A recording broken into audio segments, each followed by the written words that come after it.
Hello दोस्तों, welcome back to my channel. Topic चल रहा है आइसोमेराइज्म। हम लोग एक्सरसाइजेज के ऊपर कुछ काम कर रहे हैं और आज के क्लास में फिर से कुछ छोटे छोटे प्रश्न हैं जिन पर हम लोगों को काम करना है। पहला प्रश्न, स्मॉलेस्ट पॉसिबल एल्केन।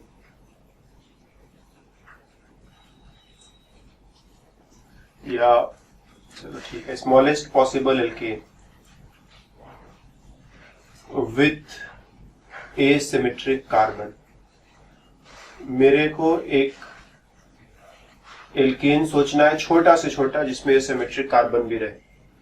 कैसे हम लोग इसे हैंडल करेंगे? हम लोग जानते हैं एसिमेट्रिक कार्बन मतलब चार कार्बन की चारों वैलेंसीज पर चार अलग अलग ग्रुप। एल्केन मतलब केवल कार्बन, केवल हाइड्रोजन और हम कहीं डबल बॉन्ड ट्रिपल बॉन्ड नहीं बना सकते। तो यहाँ पर चार अलग अलग ग्रुप्स जोड़ने हैं मेरे को। छोटे से छोटा पॉसिबल ग्रुप क्या है? चलो सबसे छोटा पॉसिबल ग्रुप है हाइड्रोजन, उसको जोड़ करके एक ग्रुप का काम चलाए। अब नेक्स्ट हाइड्रोजन को छोड़ करके अब और अगला ग्रुप क्या मिल सकता है जो छोटे से छोटा हो और जिसमें सिर्फ कार्बन और हाइड्रोजन का इस्तेमाल करना है? तो आंसर है मिथाइल ग्रुप मिल सकता है। इससे छोटा और क्या मिलेगा? इसी तरह से नेक्स्ट इसको छोड़कर नेक्स्ट छोटे से छोटा पॉसिबल ग्रुप कार्बन और हाइड्रोजन की मदद से क्या बना सकते हैं? इथाइल ग्रुप बना सकते हैं। फिर एक और मेरे को छोटे से छोटा पॉसिबल ग्रुप रखना है कार्बन और हाइड्रोजन की मदद से, और इन तीनों को छोड़ करके बात करनी है। तो थोड़ा सा फिर आगे बढ़ो, प्रोपाइल ग्रुप C3H7। तो इस तरह से ये सबसे छोटा पॉसिबल एल्केन होगा जिसमें ये सिमेट्रिक कार्बन हो सकता है। हमने किया क्या? कार्बन लिया, चारों तरफ चार अलग अलग ग्रुप लगाए, सबसे छोटे ग्रुप से शुरुआत किया, फिर उससे थोड़ा बड़ा ग्रुप, फिर उससे थोड़ा बड़ा ग्रुप, फिर थोड़ा और बड़ा ग्रुप लगाते चलेगा। अब इससे छोटा एल्केन पॉसिबल ही नहीं है जिसमें एसिमेट्रिक कार्बन भी हो जाए। तो अगर ऐसा क्वेश्चन मिले तो ऐसे करते चले जाओ। Similar question for alkene, smallest possible alkene with asymmetric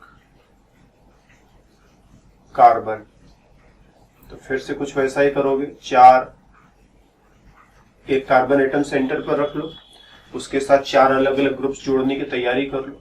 चूंकि मेरे को एल्कीन बनाना है इसीलिए कम से कम एक कार्बन कार्बन डबल बॉन्ड तो उसके साथ जोड़ोगे ही जोड़ोगे।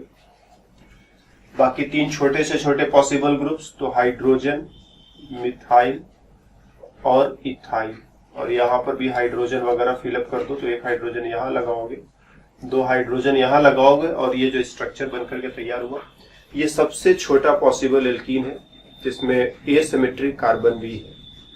ओके, एक और क्वेश्चन, स्मॉलेस्ट पॉसिबल एल्केन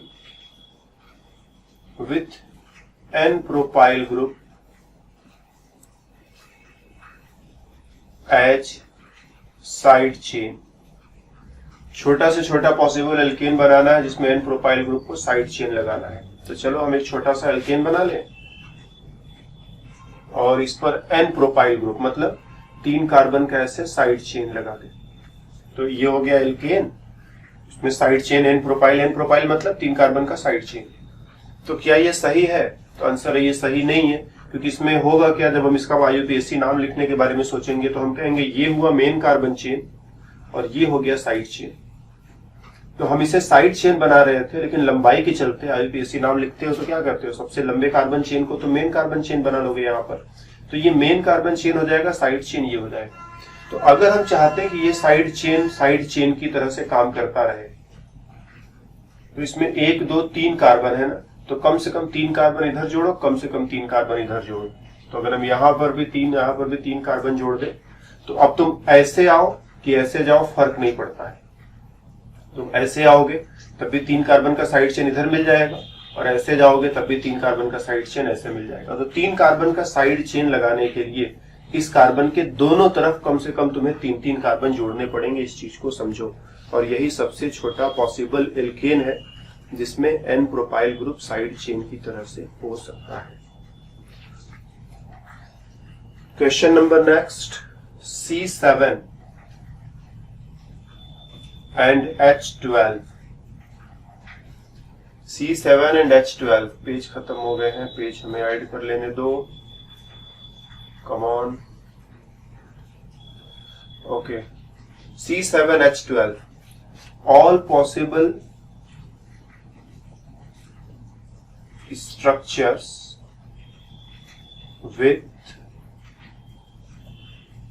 या all possible structural isomers कर दें, structural isomers, बिल्कुल technical word, with asymmetric carbon,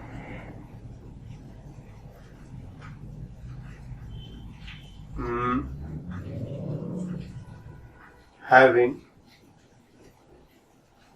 alkyne functional group।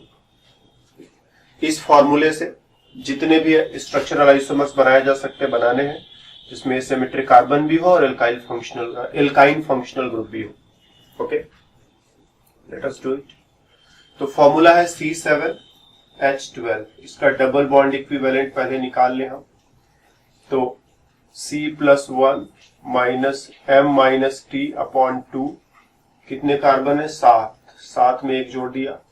Monovalent में 12 हाइड्रोजन है, ट्राईवेलेंट में कुछ भी नहीं है तो 0, कोई एटम नहीं है जो 3 बार बॉन्ड बनाता है, डिवाइडेड बाई 2। 7 और 1 8, 12 को 2 से कटा दिया 6, तो आंसर आया 2। मतलब हम 2 बार पाई बॉन्ड बना सकते हैं, जो कि जरूरी होगा, क्योंकि कार्बन कार्बन ट्रिपल बॉन्ड बनाने के लिए, एल्काइन बनाने के लिए, क्वेश्चन में था ना कि एल्काइन भी बनाना है, हमें एल्काइन फंक्शनल ग्रुप और एसिमेट्रिक कार्बन के साथ स्ट्रक्चरल आइसोमर्स सोचने हैं। तो एल्काइन बनाना है तो ट्रिपल बॉन्ड बनाना पड़ेगा। ट्रिपल बॉन्ड में एक सिग्मा बॉन्ड होता है और 2 पाई बॉन्ड होते हैं, तो 2 पाई बॉन्ड बनाए बिना हम ट्रिपल बॉन्ड बना नहीं सकते। तो डबल बॉन्ड इक्विवेलेंट ठीक है, डबल बॉन्ड इक्विवेलेंट का कहना है कि 2 पाई बॉन्ड बना सकते हो, चलेगा। तो इस स्ट्रक्चर में 2 बार पाई बॉन्ड बनाना अलाउड है। तो C7H12, एक एसिमेट्रिक कार्बन चाहिए, तो कार्बन के साथ 4 अलग अलग ग्रुप जोड़ने की तैयारी कर लो।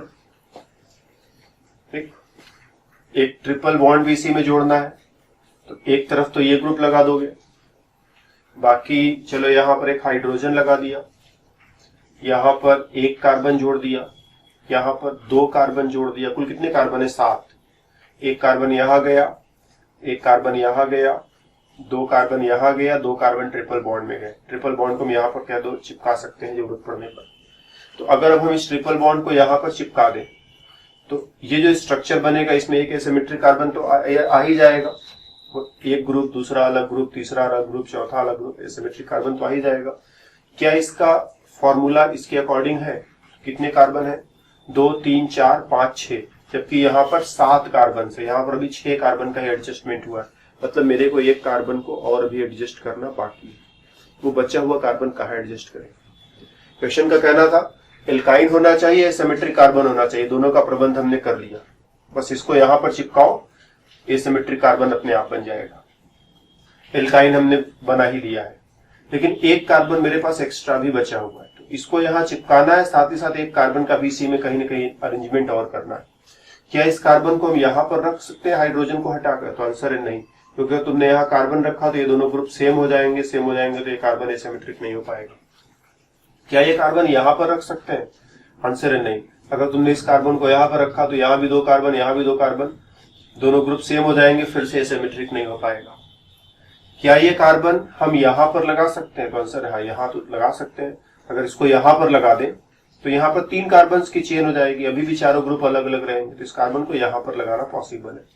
क्या इस कार्बन को हम यहाँ बीच में लगा सकते हैं, इसके और इसके बीच में? आंसर है बीच में भी लगा सकते, कोई फर्क पड़ता हुआ दिखाई नहीं पड़ेगा, ट्रिपल बॉन्ड अपनी जगह मेंटेन है, एसिमेट्रिक कार्बन भी डिस्टर्ब होगा नहीं। क्या इस कार्बन को यहाँ अंतिम में लगा सकते हैं, मतलब इसके बाद जोड़ दे ला करके, तो भी चलेगा। अगर इस कार्बन को यहाँ जोड़ दे तब भी कोई फर्क नहीं पड़ता। मतलब इस स्ट्रक्चर में ये जो बचा हुआ कार्बन है यहाँ पर, यहाँ पर, यहाँ पर 3 जगह पर एडजस्ट कर सकते, तीनों जगह एडजस्ट कर दो, तो एक स्ट्रक्चर तुम्हें मिलेगा हाइड्रोजन, कार्बन, यहाँ 3 कार्बन और यहाँ ट्रिपल बॉन्ड। दूसरा स्ट्रक्चर तुम्हें मिलेगा हाइड्रोजन, कार्बन, कार्बन, यहाँ पर 2 ही कार्बन रहेंगे, ये बीच में कार्बन, फिर इधर ट्रिपल बॉन्ड। देखना ये कार्बन इधर बीच में एडजस्ट कर दिया है, और तीसरा स्ट्रक्चर तुम्हें मिलेगा हाइड्रोजन, कार्बन, कार्बन, 2 कार्बन और ट्रिपल बॉन्ड के बाद ये जो बचा हुआ कार्बन था एडजस्ट कर दिया। तो एक स्ट्रक्चर ये हुआ, एक स्ट्रक्चर ये हुआ, और यहां से 2 ग्रुप्स निकलेंगे क्योंकि C3 मतलब प्रोपाइल ग्रुप, प्रोपाइल ग्रुप ही बनेगा ना। आगे चल करके C3H7 हो जाएगा। और प्रोपाइल ग्रुप को 2 तरह से लिखते हो, कैसे लिखते हो और दूसरा ऐसे लिखते हो।